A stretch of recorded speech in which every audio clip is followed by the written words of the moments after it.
What's up, guys? Today we're doing another Blockbuster Boy review. Today we're going to be reviewing 28 Years Later, The Bone Temple.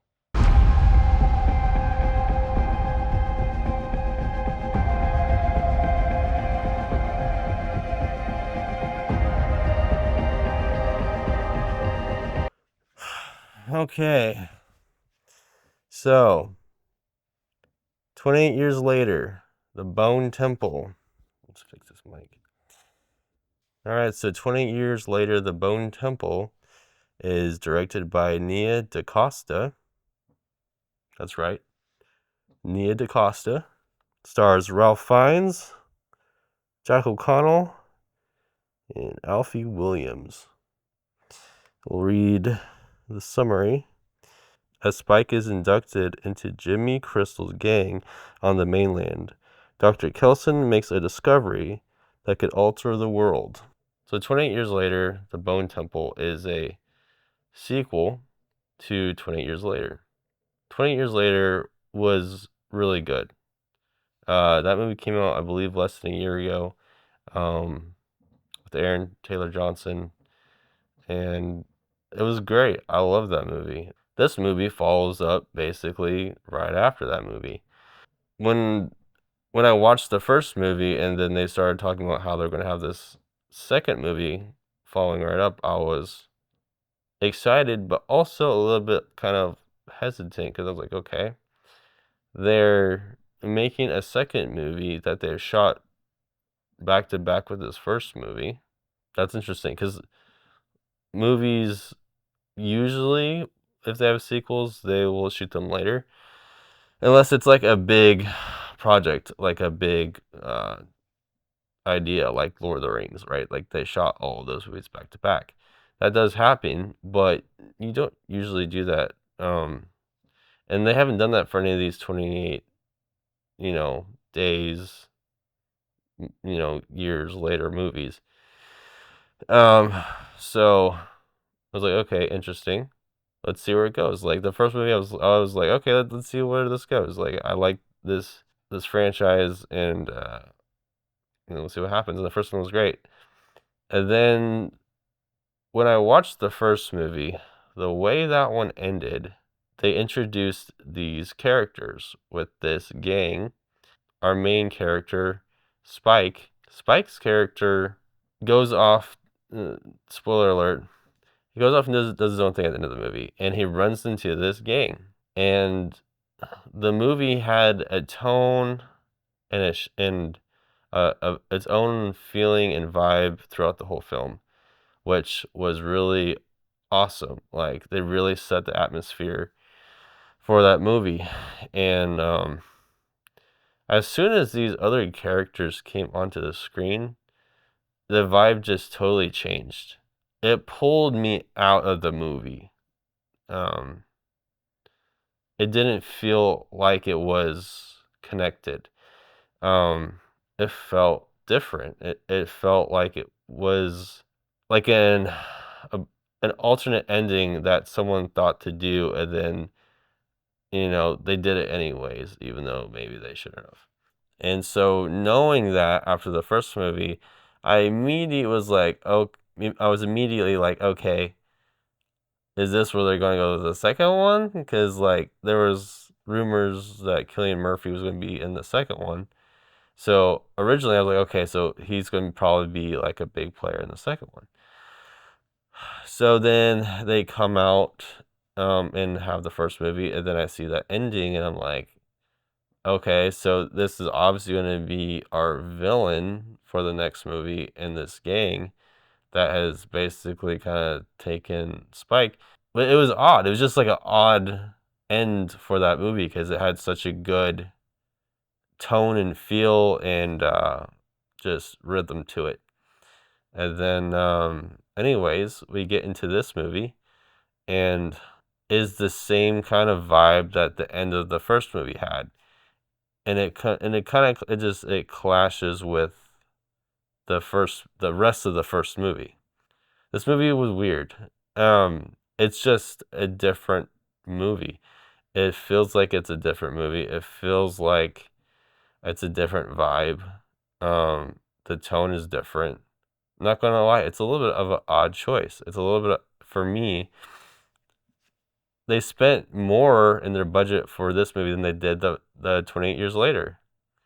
And the 28 Years Later movie is a more of a traditional zombie movie where you have like main characters that are having to survive the zombie apocalypse, right? And this movie, there's zombies in it and it's in the same world, but it's like not about surviving the zombies. Really, what it's about is just kind of like, it's just following this gang around as they pillage and burn, basically, whoever they find.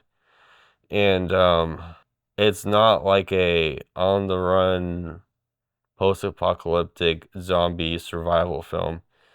It's more of like it's got a lot more torture, like unhuman,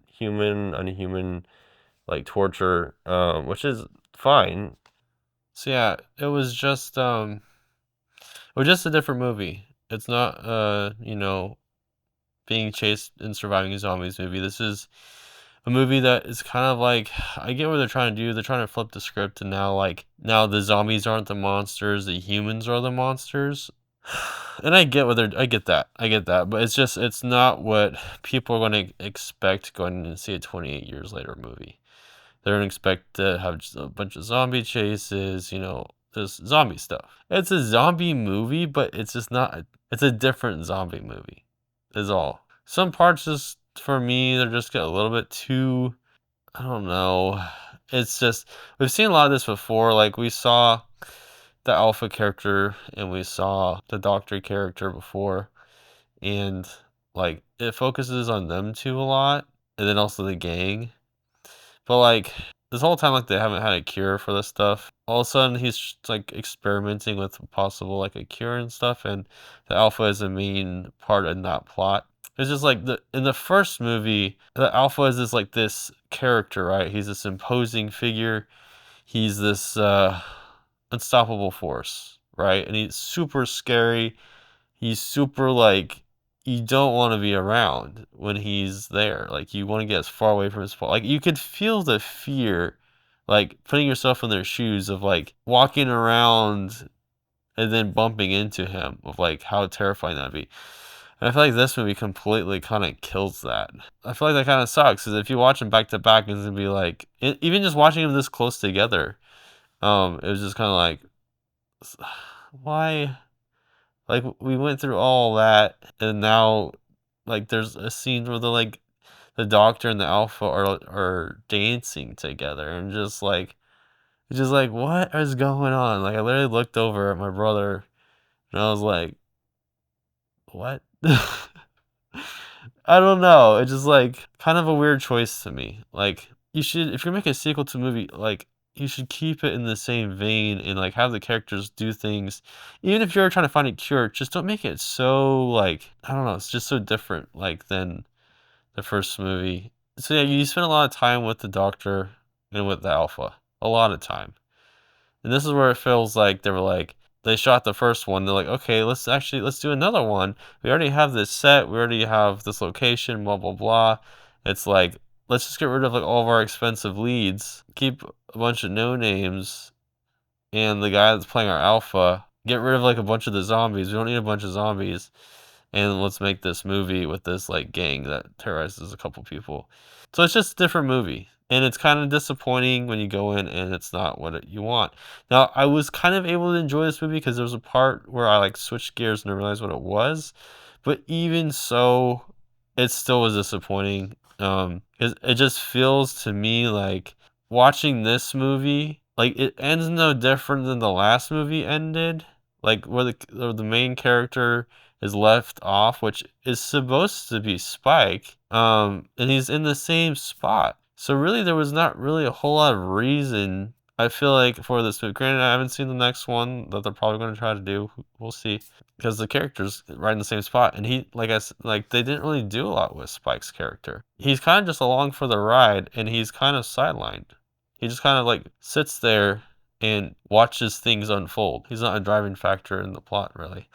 And he was in the last one more so, than any of the characters. So that was a little odd. I mean, the cinematography was really good. It looked really good. All the makeup and stuff looked really good. The zombies that are in it look good. But I will say you don't get the same cool stuff that they did in the first, like the whole like camera whip thing. I don't think I remember seeing that in this at all. Like that was freaking cool. They didn't do that. Like it's like all the cool things in the first movie they got rid of and made this other movie, which doesn't make any sense because this movie costs more apparently. So I don't understand that. It's so weird. Cillian Murphy does show up toward the end of the movie. He makes like a cameo.